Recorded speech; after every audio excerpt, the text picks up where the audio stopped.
बापू की आत्मकथा सत्य के प्रयोग में अभी तक आपने सुना कि गांधी जी के पूर्वज पंसारी का काम किया करते थे, लेकिन उनके दादा से लेकर 3 पीढ़ियों ने दीवानगिरी का काम किया। गांधी जी के दादा उत्तम चंद के 2 विवाह हुए थे। दूसरे विवाह से हुए पुत्र करमचंद गांधी ही गांधी जी के पिता थे।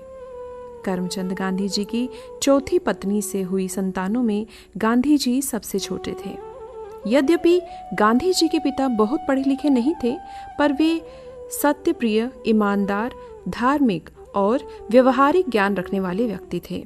गांधी जी की माता पुतलीबाई भी धार्मिक और व्यवहार कुशल महिला थीं। गांधी जी का बचपन पोरबंदर में बीता, जहां उनकी प्रारंभिक शिक्षा हुई। तो आइए सुनते हैं गांधी जी के बचपन के प्रसंग। पोरबंदर से पिताजी राजस्थानी कोर्ट के सदस्य बनकर राजकोट गए। उस समय मेरी उम्र लगभग 7 साल की होगी। मुझे राजकोट की ग्रामशाला में भर्ती किया गया। इस शाला के दिन मुझे अच्छी तरह याद हैं। शिक्षकों के नाम धाम भी याद हैं। पोरबंदर की तरह यहां की पढ़ाई के बारे में जानने लायक कोई खास बात नहीं है। मैं मुश्किल से साधारण श्रेणी का विद्यार्थी रहा होऊंगा। ग्रामशाला से उपनगर की शाला में और वहां से हाई स्कूल में यहां तक पहुंचने में मेरा 12वां वर्ष बीत गया। मुझे याद नहीं पड़ता कि इस बीच मैंने किसी भी समय शिक्षकों को धोखा दिया हो। न तब तक किसी को मित्र बनाने का स्मरण है।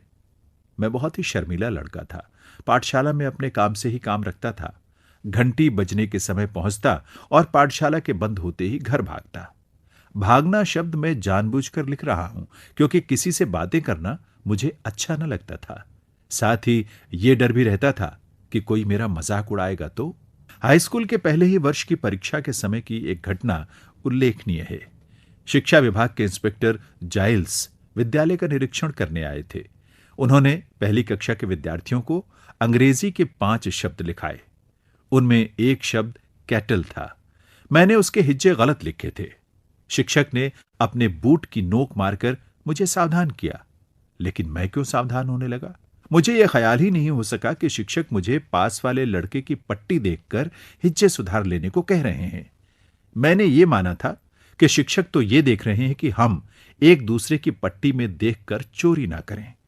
सब लड़कों के 5 शब्द सही निकले और अकेला मैं बेवकूफ ठहरा। शिक्षक ने मुझे मेरी बेवकूफी बाद में समझाई, लेकिन मेरे मन पर कोई असर ना हुआ। मैं दूसरे लड़कों की पट्टी में देखकर चोरी करना कभी सीख न सका। इतने पर भी शिक्षक के प्रति मेरा विनय कभी कम नहीं हुआ। बड़ों के दोष न देखने का गुण मुझ में स्वभाव से ही था। बाद में इन शिक्षक के दूसरे दोष भी मुझे मालूम हुए थे। फिर भी उनके प्रति मेरा आदर तो बना ही रहा। मैं ये जानता था कि बड़ों की आज्ञा का पालन करना चाहिए। इसी समय के 2 और प्रसंग मुझे हमेशा याद रहे हैं। साधारणतः पाठशाला की पुस्तकों को छोड़कर और कुछ पढ़ने का मुझे शौक नहीं था। सबक याद करना चाहिए, उलाहना सहा नहीं जाता, शिक्षक को धोखा देना ठीक नहीं, इसलिए मैं पाठ याद करता था। लेकिन मन अलसा जाता, इससे अक्सर सबक कच्चा रह जाता। ऐसी हालत में दूसरी कोई चीज पढ़ने की इच्छा क्यों कर होती? किंतु पिताजी की खरीदी हुई एक पुस्तक पर मेरी दृष्टि पड़ी। नाम था श्रवण पितृ भक्ति नाटक।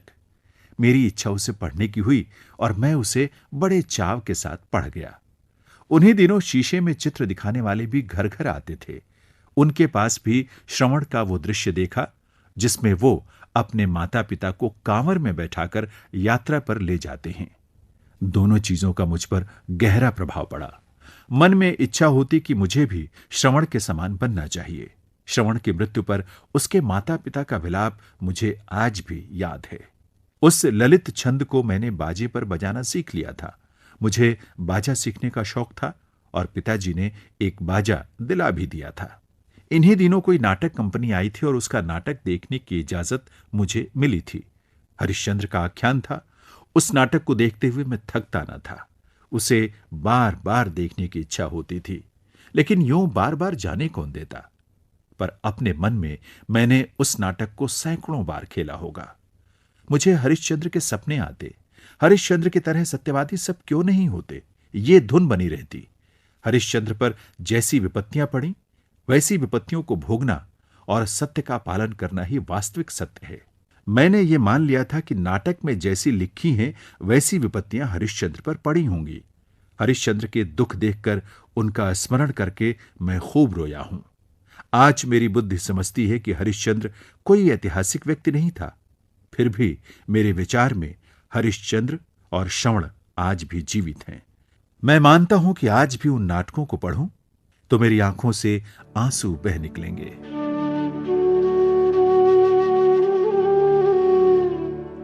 अभी आप सुन रहे थे महात्मा गांधी की आत्मकथा सत्य के प्रयोग से अध्याय 55। वाचन स्वर था जैनीन्द्र सिंह का। प्रस्तुतकर्ता निशा भारद्वाज।